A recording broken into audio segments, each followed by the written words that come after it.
Welcome to TheoTrade. This is Don Kaufman, April 6, 2020. Got about 8 minutes left inside of today's cash session. S&Ps, yeah, you just have to look at that to believe it. That's up almost 7%. I mean, the Nasdaq effectively is going to close up 7%. And the Russell, what are you getting? 7.5%. All right, so you got to ask, yourself this big question right now.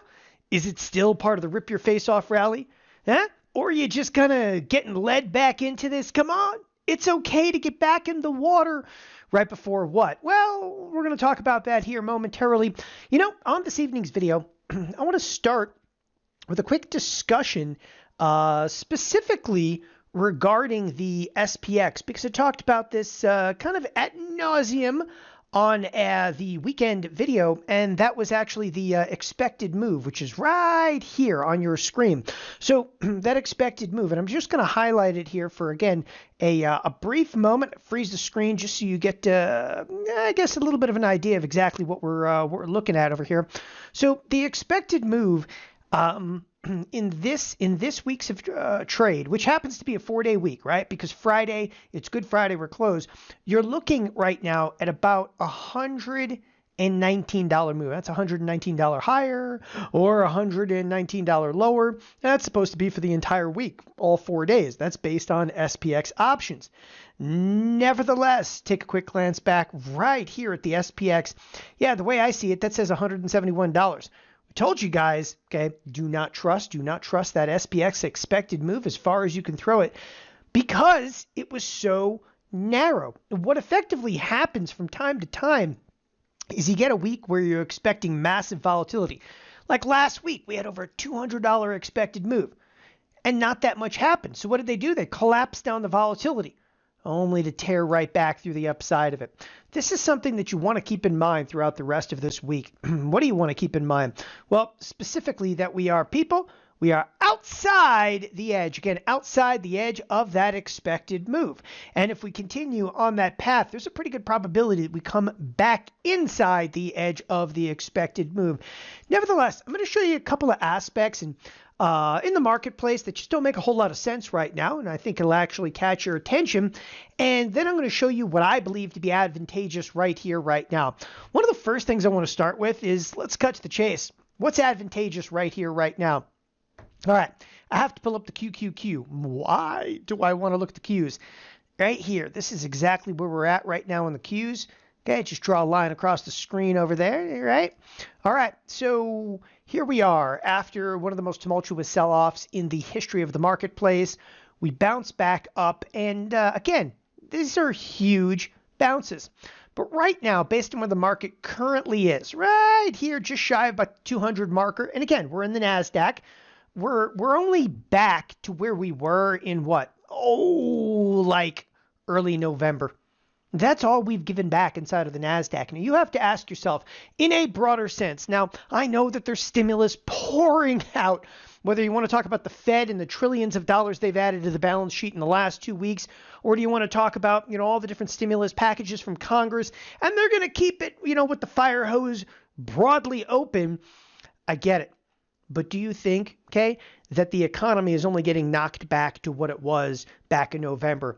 And as I say, like in a broader sense, it's one of the things that keeps me kind of bearish right now.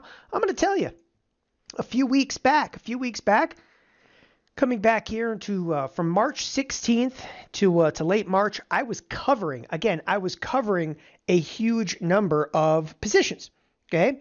And what does that mean? Basically, I was closing a bunch of short positions. Well, I've been waiting for what?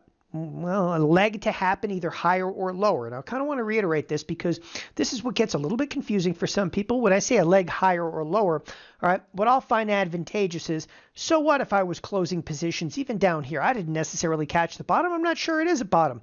So one of two things is going to happen when you're down here. You're either going to continue to break to the downside. If we continue to break to the downside, I'll probably sell some out of the money options in the heavier volatility.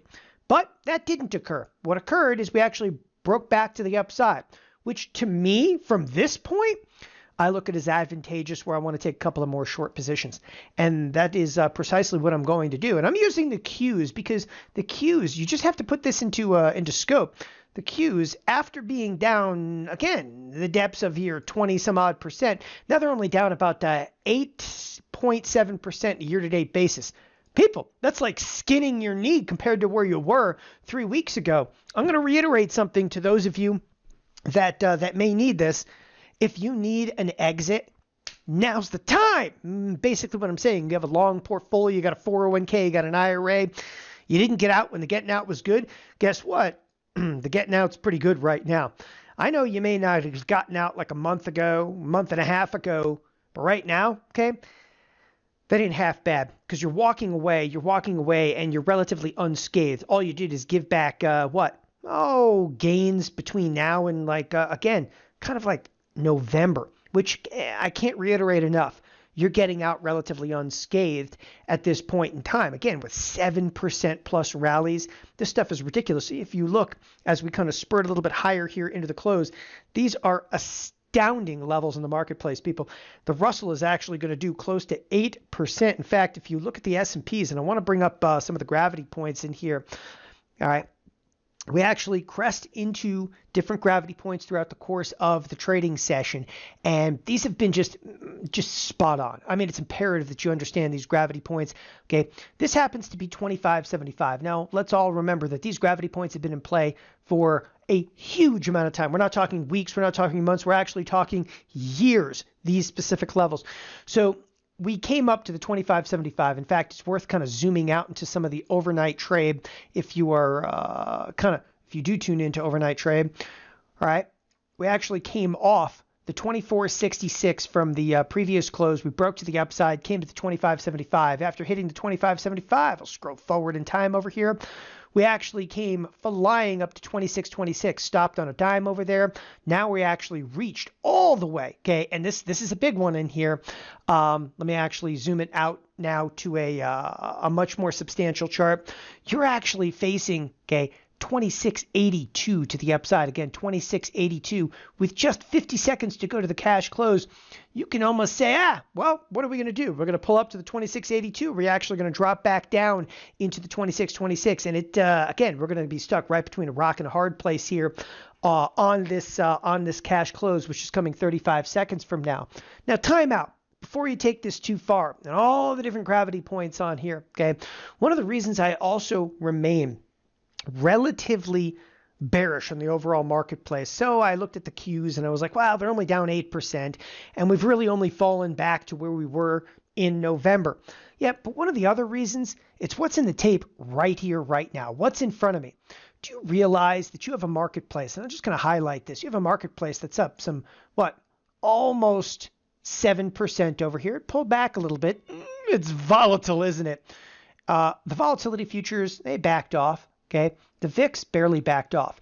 Most of the time, when you see a marketplace explode to the upside like this, you should see the volatility absolutely unequivocally collapse. Or is it doing so? Absolutely not. Okay, it's nowhere near collapsing. And this is something I point out, okay, continuously.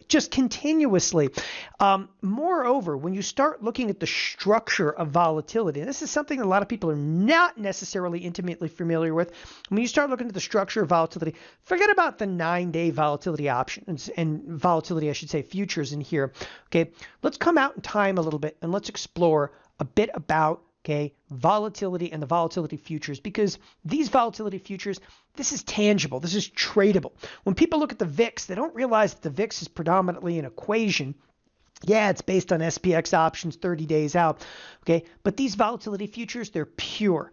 And, when it comes to trading, when I say they're pure, it's raw capitalism. You're buying them or selling them, right? So when you look at this, we are still, wildly inverted with the May at 38, the June all the way back down to like 35. What it's saying is there's still tremendous, risk 44 days out, and that risk abates the further you go out in time. So you're nowhere near coming out, of the risk that we've seen in some of the recent trading sessions. By the way, after the closing bell over here, we're coming right back down to the 26.26. So stick a fork in this marketplace. It's done for the trading session, up about 6%.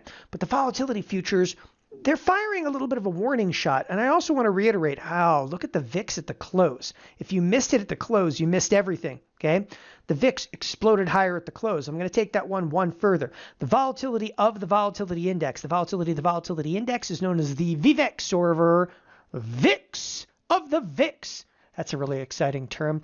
But the VVIX, it actually closed slightly higher in today's trading session. What that is indicative of is the professional traders, for the most part, they're still buying volatility, okay, to propagate the volatility index at 143. People can't stress enough, you're not seeing risk abate in this marketplace. You're just not seeing risk abate in a marketplace. And, and again, this is going to be something a little harder to explain to you. I don't look at the S&Ps right now. Yes, I know they closed up almost 7%. I don't look at this as a rally. And you're, what? I don't look at this as a rally, okay? This is, for the most part, fluctuation between known gravity points, okay? This is almost like nervous energy coming out of the marketplace. Listen, we were just here. We were just here last week, okay? We were here the week before that. What's different right now? Okay? All we're doing is fluctuating and pinging back and forth of these gravity points inside of a relatively tight range, but it is a volatile, okay, range.